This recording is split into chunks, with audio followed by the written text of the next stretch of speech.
Welcome to the place where research meets the real world, the Psychology of Black Womanhood podcast. Today we're talking about something that almost every woman has a story about, our periods. Somewhere between studying and sleeping during medical school, Dr. Amber Robin Hickson found herself asking the question we've all probably thought about at some point.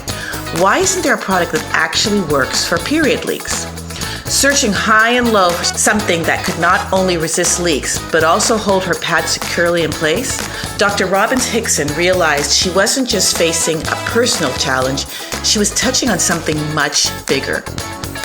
As a board-certified family medicine doctor, Dr. Robin Hickson began to notice something else while seeing her patients. A lack of open conversations around women's health, particularly what happens to our bodies as we grow older as it relates to having our periods. Why, she wondered, don't women of all ages have the tools and the knowledge to embrace and understand their bodies and period process with confidence? This is where Sanctuary MD was born. A company with a mission to educate women of all ages about their bodies, provide products to manage their periods with confidence, and celebrate women breaking barriers in STEM.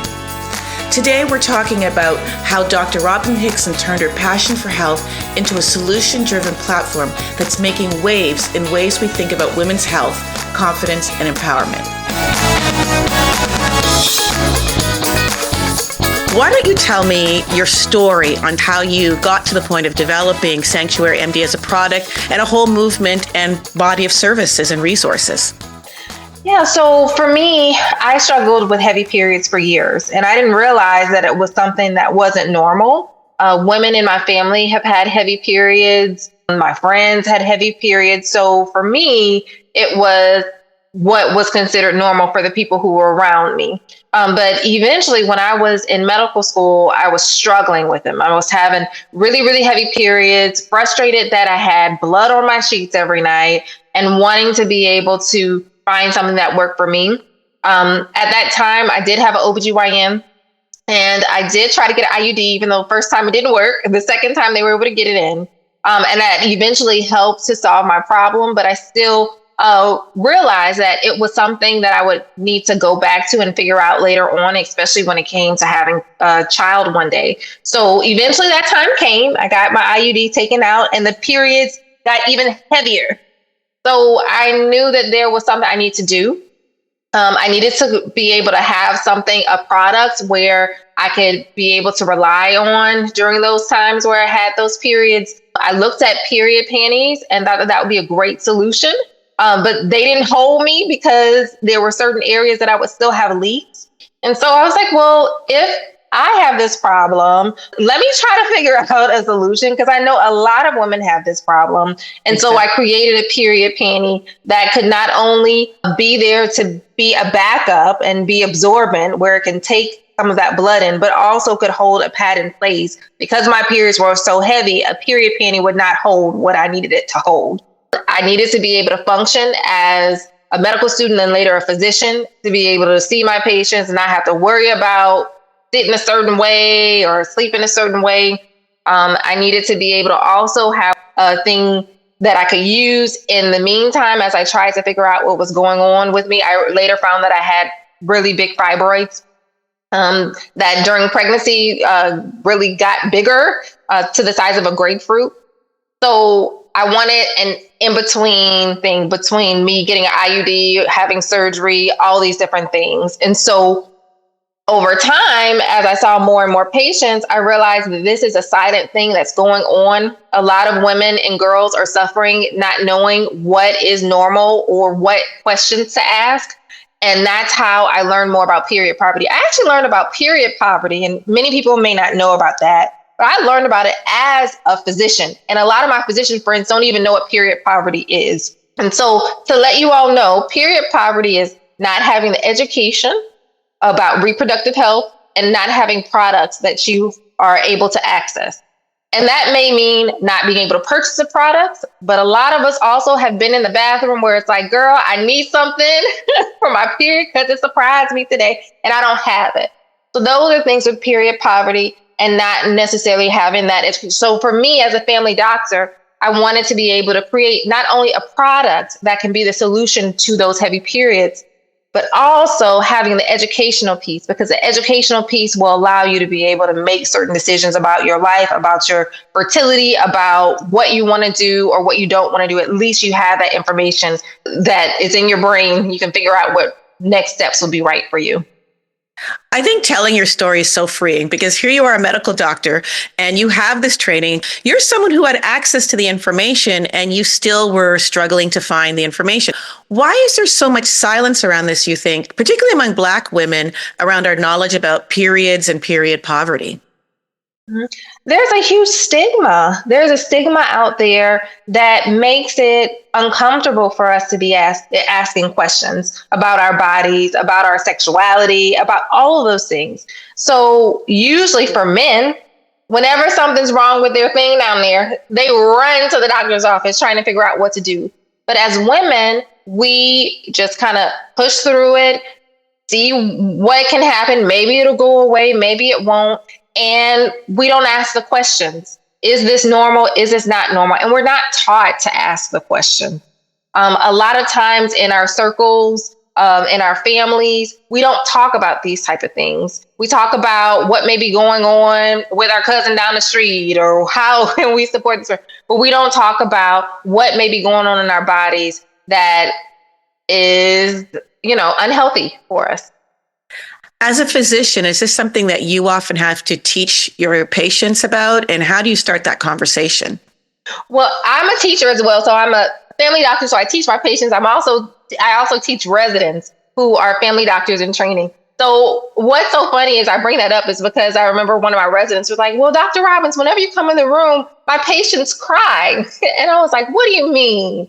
But the reason why I believe a lot of the patients cry is because I said, are you taking care of yourself? And it's okay to take care of yourself. It's okay to take time to pay attention to what your body is telling you. And a lot of times people just feel it. We take care of so many other people. But at the end of the day, if you are not there to be able to take care of those people or to be able to pour into those people, then they will also be lacking certain areas of their lives. So I think it's being able to really trust yourself to take care of yourself. And part of that is asking questions. We have not necessarily learned how to take care of ourselves because we have not seen that modeled. We don't know what it looks like. We don't know what it feels like. We don't necessarily think that we deserve it. But at the end of the day, trying to usher people in saying you deserve to be okay. Some of these feelings that you've been having, it may not necessarily be because you're just tired of everything. It may be because you're actually anemic because you've been having this really, really, really low blood count for years. And I've seen it. I've heard it. It's one of those things that I try to lean into a bit more and give people space to be okay with not necessarily knowing their bodies. It's a learning gap, right? It's a learning gap that you have to fill in to figure out, how do I do this thing called life better? And a part of that better is taking care of myself. So yes, so I really try to talk with people and say, you deserve to be able to be healthy. You deserve to be able to feel energy and excitement, all of those things. We don't have to live life like that. I think that's so interesting because we're just talking usually when we think about our periods as the plumbing, but you're really framing it as part of a larger health and wellness narrative that's about empowering and feeling good about ourselves. Why do you think there's all this sort of negativity around women, and particularly Black women, but all women around feeling good around their health, owning their health, and even something as simply embracing their periods? Well, a lot of times people think periods are nasty. I mean, nobody likes to be on their period. Let's be real. It's not an exciting thing that is like, oh, I have my period. And I'm very, very excited every month for it. It can be that it takes a lot of energy away from you. Why that is that a lot of women, in particular Black women, we learn from what we see and we do from what we know. And if it is that most of the world finds that periods are something that we don't need to pay attention to, then guess what? We're not going to pay attention to. We're going to pay attention to whatever the new shiny thing is. But for me as a doctor, that's a huge question for me to ask. How are your periods? Are you having normal periods? Are you having heavy periods? Explaining what that means. Heavy periods is if you go through a pad in 2 hours or less. If you're saturating through a pad that quickly, and that is your normal, then that is a very heavy period. Or if you don't have a period, are you eating enough? A lot of times athletes may not have periods because they're not eating enough foods. They're not getting enough nutrition. If it is that you are in the postmenopausal category where you don't have periods again and you randomly have a period, well, that is concerning because that could be a sign of cancer, endometrial cancer. And so all of these instances, all of these types of period changes, I've seen it. And I've had conversations I've had with many women on what to do, even when it comes to how to get pregnant, trying to figure out, is it normal for me to have this type of period? Am I able to get pregnant if I have polycystic ovarian syndrome, where I'm having periods every once in a while? Having that understanding and being able to build a plan around it. If you don't have the understanding, if you don't have the knowledge around it, there's not really an easy way to come up with a solution. Right? If you don't see the problem, you really can't come up with a solution. And sometimes I think society, maybe they don't want us to come up with a solution, but I'm hoping to change that. As you're saying this, we have this social celebration that you're a woman once you have your period, or being a woman is tied to having a baby. But on the other side, we're not supposed to talk about all those pieces around that. What do you think is something on a broad level that we might have to do at a societal level to start shifting this narrative? I think putting it in the concept or putting it into a box of this is a part of healthcare. This isn't me just talking about my period. It actually reflects my full health and my fertility, especially for people like me. I put off having a child when I was in my 30s. And so that's pretty a normal dynamic now with more professional women. But what does that mean? After the age of 35, you're a higher risk for having issues with your pregnancy. And I also had issues with my pregnancy. But I didn't know those type of risks, but it also had to do with my periods and being able to have conversations. If I should have removed fibroids earlier in life instead of waiting and having issues during my pregnancy because of fibroids and having to have 2 surgeries, a C-section, and then a myomectomy a couple of months later because of having fibroids. So I think trying to take emotions out of it and focusing more on this is a part of my healthcare. Reproductive health in itself has been stigmatized so much and politicized so much that people are afraid to even go to the doctor. People are afraid that when they go to a medical provider, someone's going to find something. Sometimes we don't. Sometimes we just have a conversation. So taking some of that stigma off of it, I think that will probably be the most helpful. But that also is a lot. That takes a lot of effort in the community to be able to change that.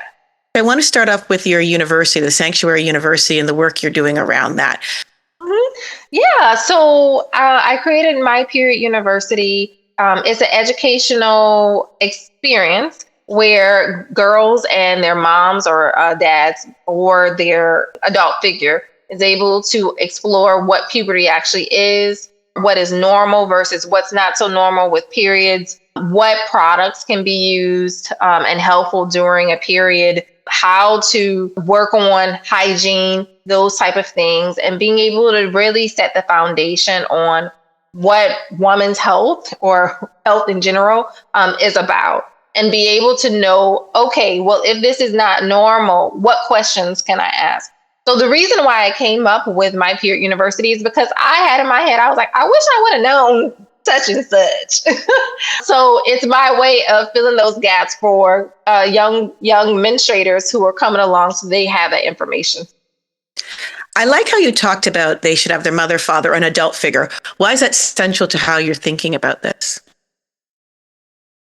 I've always had in my mind the relationship that I have with my mom.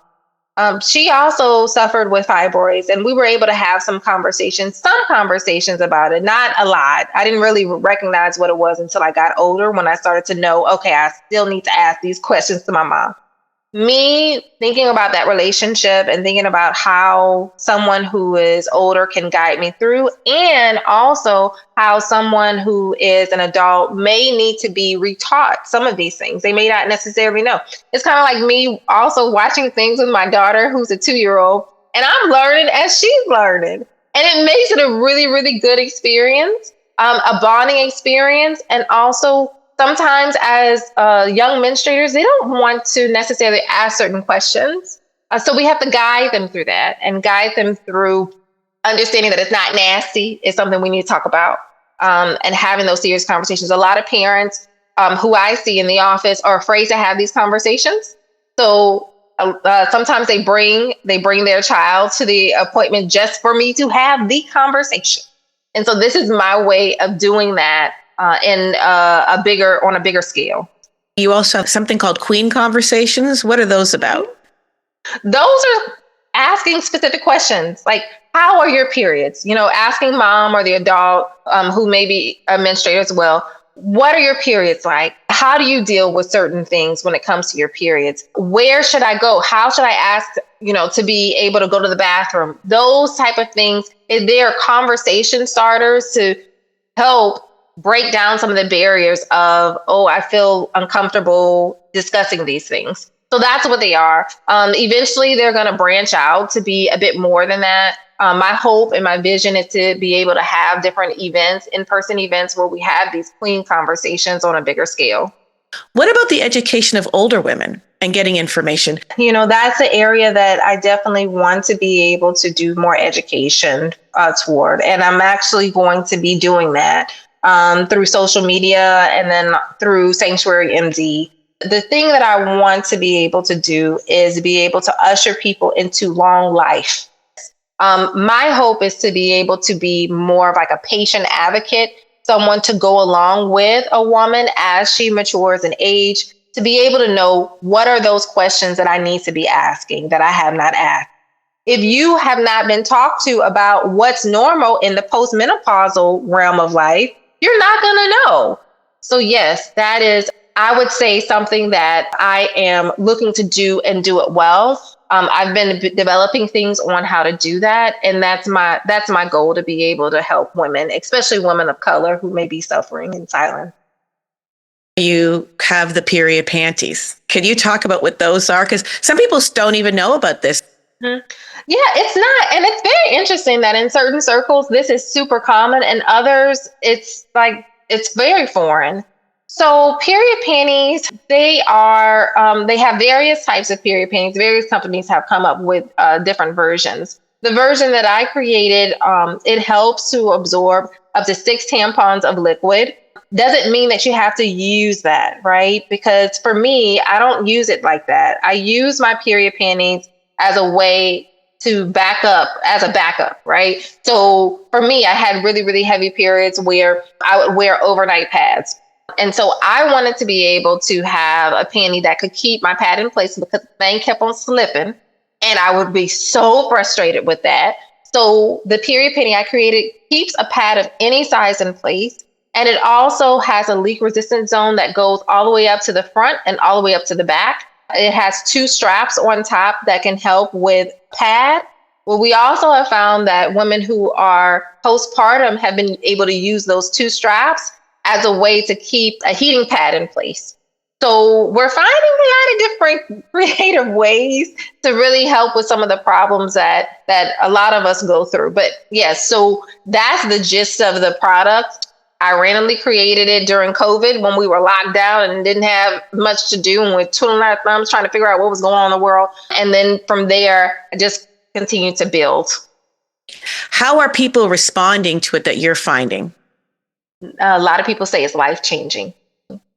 If you have had that experience where you've had heavy periods or periods at all, and every day you're waking up in a pool of blood, you don't have to do that anymore. And you don't have to sleep on a towel anymore. You can wear your period panty and you're good for the night. And then if it's during the day, you don't have to worry about, if I move the wrong way, I'm going to have a leak.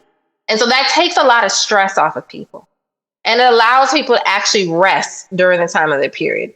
And so for me, that was life-changing as well, because I got so tired of it.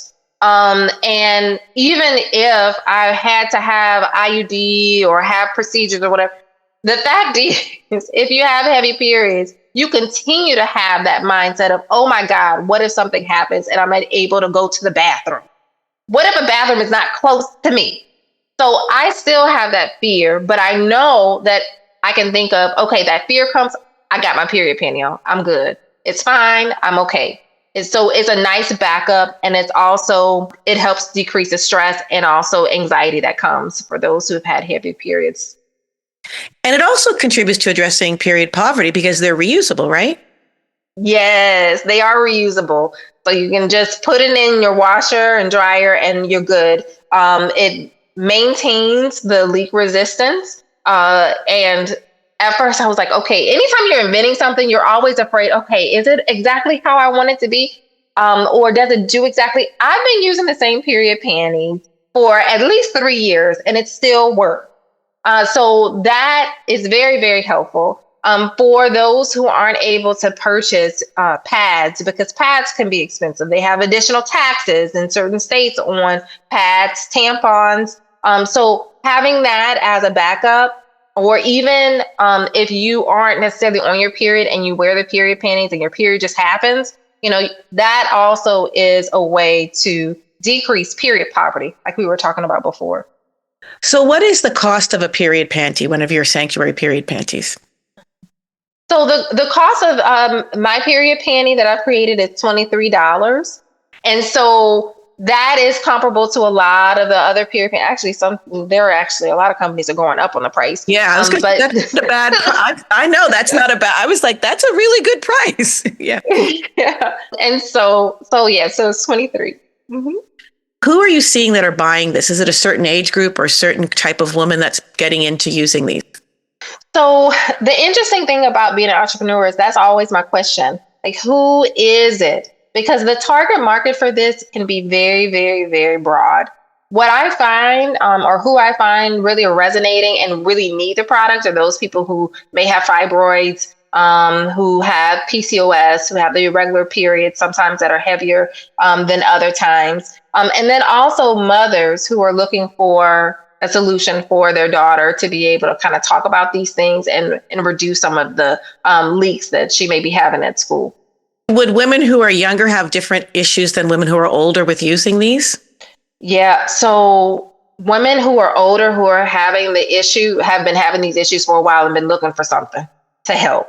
The younger women is more so of teaching them how to take care of themselves, how to do that hygiene piece. With the pads in general, a lot of times they can shift and there are some embarrassing leaks that can happen. And it's to help to reduce that embarrassment earlier, in their menstruation journey. But yes, so they are different things. And so trying to figure out how to cater to both groups at the same time has been my challenge. You have a lot going on. You're a mother for a young child. You're an educator. You're a physician. You're an entrepreneur. You're teaching and educating. What's coming next for you? That's always a question I have. And my husband has it too. Trying to figure out what's next. But no, I think for me, it's really not necessarily changing the route. I think it's expanding. I think for me, it's getting on bigger platforms, being able to talk to more and more people about these things. Being a spokesperson for reproductive health, period poverty, and really shining a light on this. My hope also is to be able to build and grow my company so that it can help more of us and be able to usher people into getting the right information for their overall health.